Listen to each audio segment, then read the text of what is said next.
We begin in Turkey with an explosion targeting a wedding party. The bomber said to be just a child.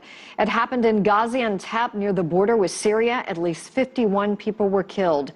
CCTV's Natalie Carney reports from Istanbul.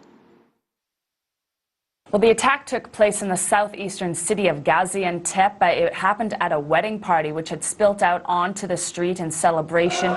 Dozens were killed, dozens more were injured, including the bride and groom themselves. The president of Turkey does say that it looks like the perpetrator of the attack, the suicide bomber, was a child between the age of 12 and 14 who either detonated his suicide vest himself or the device he was wearing was detonated remotely. The president also says that the initial findings at the scene do point towards ISIL being the perpetrator of this crime.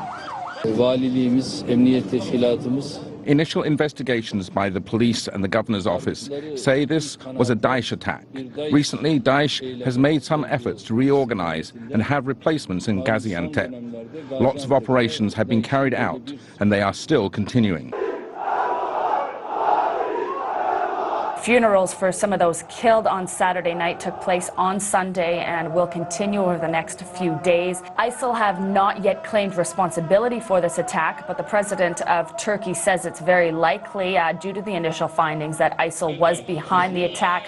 For one, this attack is very similar to other attacks by ISIL in the country, the use of a suicide bomber, as well as the fact that it was targeting civilians.